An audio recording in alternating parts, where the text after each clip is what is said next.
নমস্কাৰ বন্ধু বান্ধৱীসকল, মই প্ৰিয়ংকা। আজি আপোনালোকৰ লৈ আহিছোঁ মই এটি নতুন ৰেচিপি। আজিৰ ৰেচিপিটো হ'ল কল পুলি। এয়া আমি কল পচলা বুলি কওঁ। আপোনালোকক দেখুৱাওঁ কেনেকৈ কাটিব লাগে, কেনেকৈ বাচিব লাগে, বলকচোন।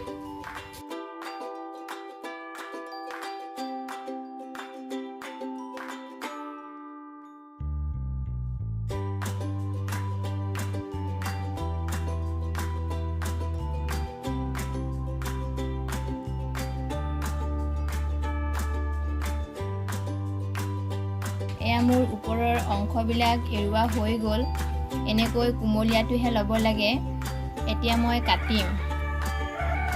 মই এনেকৈ সৰুকৈ টুকুৰা কৰি ল'লোঁ। আপোনালোকে কটাৰী দি এনেকৈ কাটিব পাৰে পাতল পাতলকৈ, নহ'লে আপোনালোকে ৰুকনিটো ৰুকি ল'ব পাৰে।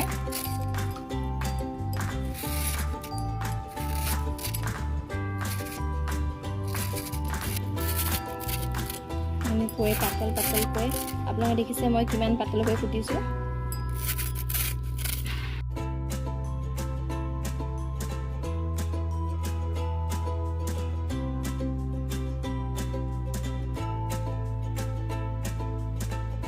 এয়া মোৰ কুটা হৈ গ'ল আৰু ইয়াত মই এতিয়া এচামুচ হালধি দি দিছোঁ আৰু এচামুচ নিমখ দিছোঁ আৰু ধুনীয়াকৈ এনেকৈ সানি ল'ব লাগিব। এয়া মোৰ ঘনা হৈ গ'ল আৰু আপোনালোকে দেখিছে এয়া পানী ওলাইছে আৰু এয়া মই 5 মিনিটৰ কাৰণে ঢাকি থৈ দিম। মোৰ পচলাটো বনাবলৈ মোক লাগিব এয়া ৰেড চিলি পাউডাৰ, 2টা মিডিয়াম চাইজৰ পিঁয়াজ মই কুটি লৈছোঁ, এয়া হালধি পাউডাৰ আৰু মটৰ মাহ লৈছোঁ মই ডাঙৰ বাতিৰে আধা, আৰু আপোনাৰ এয়া নিমখ আৰু এয়া জিৰা পাউডাৰ আৰু এয়া মই চয়াবিন লৈছোঁ আৰু তিয়াই লৈছোঁ মই। এয়া মই নহৰু আৰু আদাৰ পেষ্ট বনাই লৈছোঁ, এটা নহৰু আৰু সৰু আদা এটুকুৰ, আৰু এয়া মই গৰম মছলা, লং, ইলাচি, ডালচেনি আৰু আপোনাৰ গলমৰিচৰ পেষ্ট বনাই লৈছোঁ। এয়া মই 2 তেজপাত লৈছোঁ আৰু 4টা শুকান জলকীয়া লৈছোঁ। এয়া মই ৰিফাইন তেল লৈছোঁ, আপোনালোকে মিঠাতেলো ল'ব পাৰে।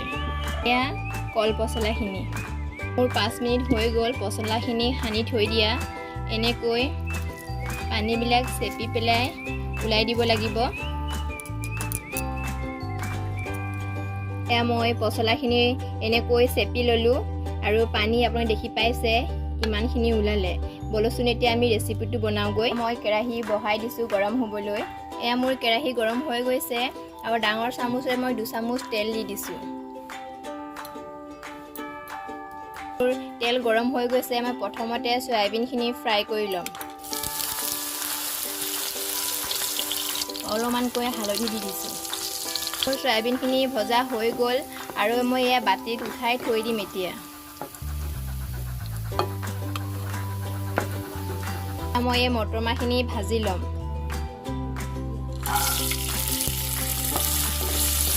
মোৰ মটৰখিনি ভজা হৈ গ'ল। মই বাতি এটা উঠাই ল'ম।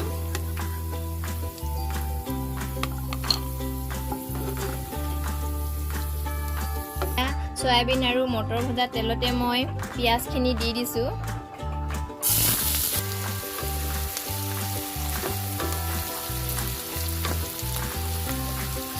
মোৰ পিঁয়াজখিনি ভজা হৈ গৈছে। শুকান জলকীয়া আৰু তেজপাত 2 ইয়াতে দি দিছোঁ।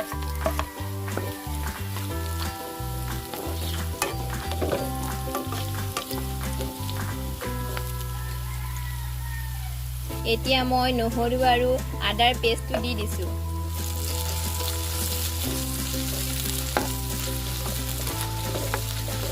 মোৰ নহৰু আৰু আদাখিনি ভজা হৈ গ'ল।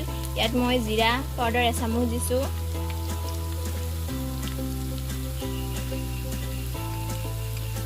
ৰেড চিলি পাউডাৰ এচামুচ দিছোঁ, হালধি আধা চামুচ দিছোঁ। এয়া মই আধা চামুচ নিমখ দিছোঁ, আপোনালোকে সোৱাদ অনুযায়ী দিব।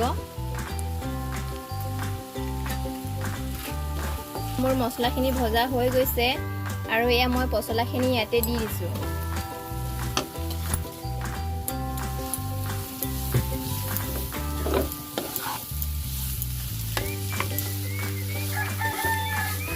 এইখিনি মোৰ ধুনীয়াকৈ ভজা হৈ গৈছে।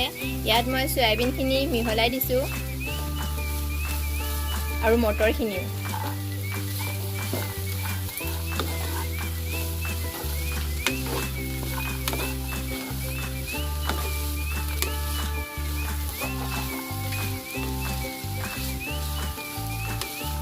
ইয়াত মই এতিয়া গৰম মছলা পেষ্টখিনি দি দিছোঁ।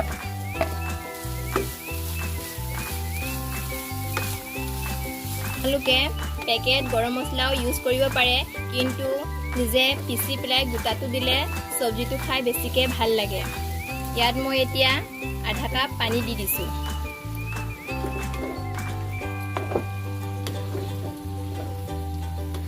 চবখিনি মোৰ দিয়া হৈ গ'ল।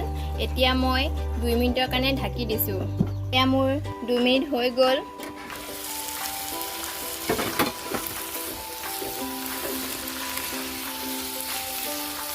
আপোনালোকে দেখিছে বৰ ধুনীয়া হৈছে, গোন্ধ বৰ ধুনীয়া আহিছে। এতিয়া ভাতৰ লগত চাৰ্ভ কৰিম। এয়া মোৰ পচলা, চয়াবিন আৰু মটৰৰ চব্জি ৰেডি হৈ গ'ল।